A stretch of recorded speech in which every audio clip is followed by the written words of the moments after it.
Well, hello, friends. It's me, Jinx, your favorite Christmas elf. I'm so excited to be back here with all of you. Earlier this year, Santa let me travel to Iceland, a country not too far from the North Pole, to learn about some of their Christmas traditions. And boy, do I have an interesting tale to tell you about. For the 13 days before Christmas, the old troll Grilla sends one of her 13 sons to visit the children in Iceland. The children leave out their shoes each night in hopes that the Yule lad will leave them a present, if they've been good. If they were naughty, though, the lad might leave them a potato. The Yule lads often cause some sort of mischief each night. One likes to slam doors. Another likes to bother the animals around the house. One lad likes to steal candles.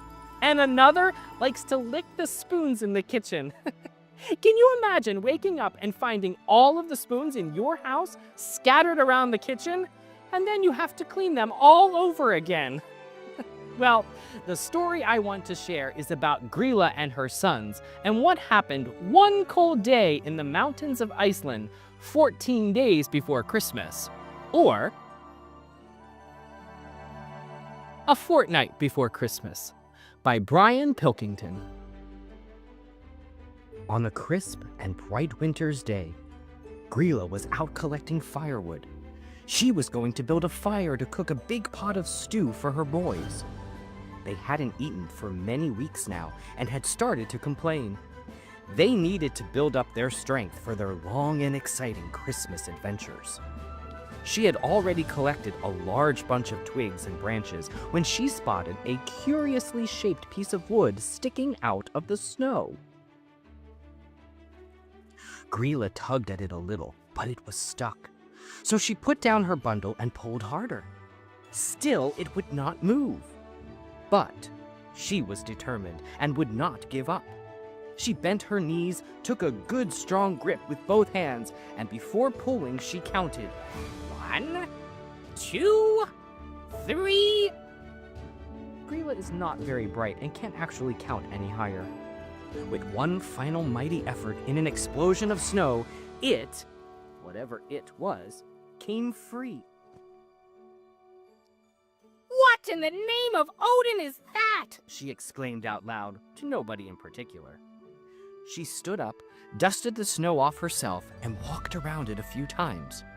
But she was still baffled by what she had discovered. She really had no idea what it was. Again, thinking is not one of Grilla's strong points.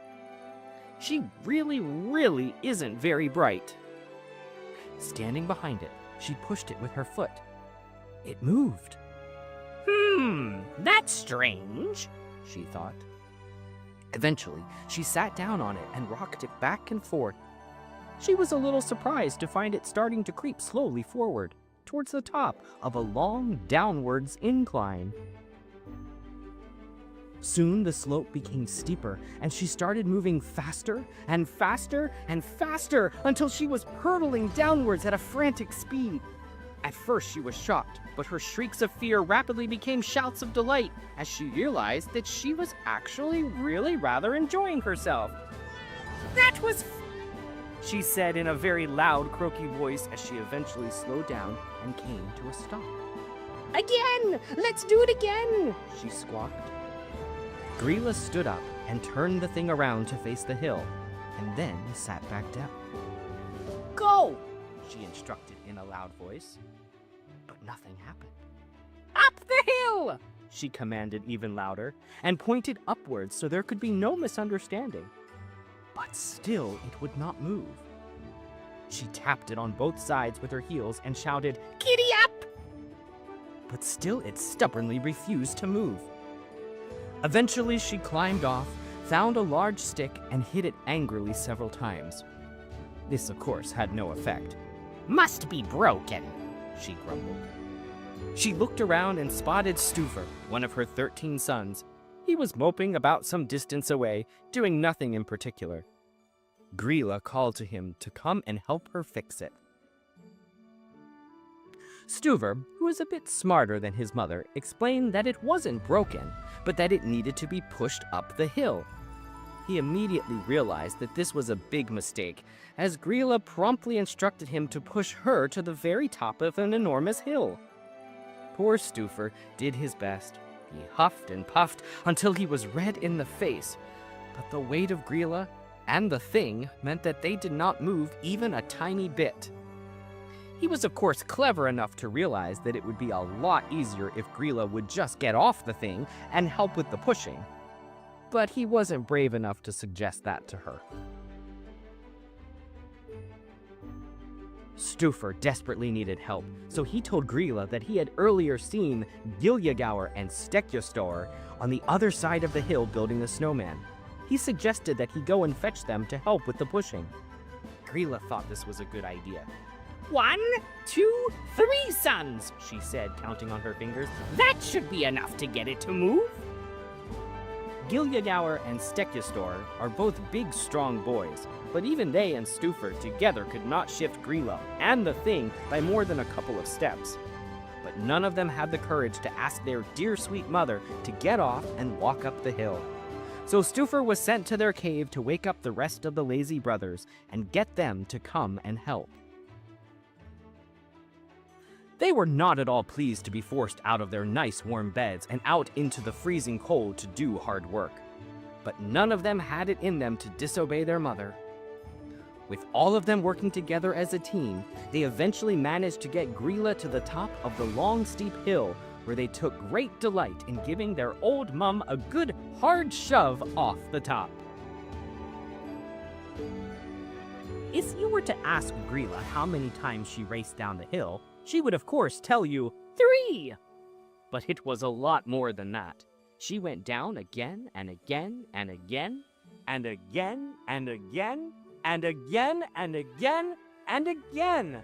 In fact, all afternoon until she became rather tired and quite bored. So she very kindly let her boys have a go. They were polite, well-brought-up boys and took it in turns to whiz down the hill. They used the opportunity to try as many different methods as possible. Eventually, the sun had sunk very low in the sky, and everyone was tired and hungry and rather cold. They all worked together to collect a huge pile of firewood, and then used the whizzy thing, which is what they were now calling it, to transport all the wood back to their cave. They soon had a big fire roaring under the cooking pot. The boys all sat around it, contentedly enjoying the warmth of the fire. Grilla was in a particularly inventive mood, and decided to put Lepaluthi's old socks in the stew for added flavor, and to give them their yearly clean at the same time. Grilla tries her hardest, but really is not a very good cook. Stekjastor could hardly contain his excitement ahead of his Christmas adventure the following morning, the first of all the brothers. He really looked forward to visiting all of the good boys and girls of Iceland. He had a long and difficult trek over the mountains ahead of him. But the thought of all the delicious snacks that the children would leave out for him on their windowsills made the thought of the tough journey, and the smell of the stinky stew, a bit more bearable. The end. That was a fun story. Although I'm curious, did you hear any doors slam or pets making some noises in the middle of the night over the last 13 days? Maybe Grilla let one of the Yule lads come all the way to your house. I just hope you didn't find any potatoes lying around. And can you imagine eating some of Grilla's stew, especially if Lepaluthi's socks were soaking in it? I heard she also puts toenail clippings, earwax, and even dandruff in her stew. Would you want to try that? I don't think I could. But I did try something that warmed me up. It's a drink that the Vikings would drink called glögg, and you can make it yourself. Here's how. Here's what you'll need: apple juice, cranberry and pomegranate juice, cinnamon sticks, cloves, honey, and a stovetop or a crock pot. Begin by pouring the apple juice into your pot, followed by the cranberry pomegranate juice. It's roughly a 2-to-1 ratio, but the goal is to give the mixture a reddish tint. Then, drizzle a little bit of honey. For the spices, place cinnamon sticks and some cloves into a pouch and place it in the pot. The cinnamon sticks can be placed directly in the pot if you prefer. Put the lid on the crock pot and turn it on high. If you're using a stove, place your pot on the stove and heat it up on medium. You don't want it to boil. Let it warm for 20 to 30 minutes. Then, carefully ladle it into a mug and share this Viking drink with your friends and family. It's like Christmas in a cup. You know what? You could play a trick on your family or friends just like one of the Yule lads and tell them you are having some of Greela's stew. But I would love to see photos of you and your family making and drinking glögg.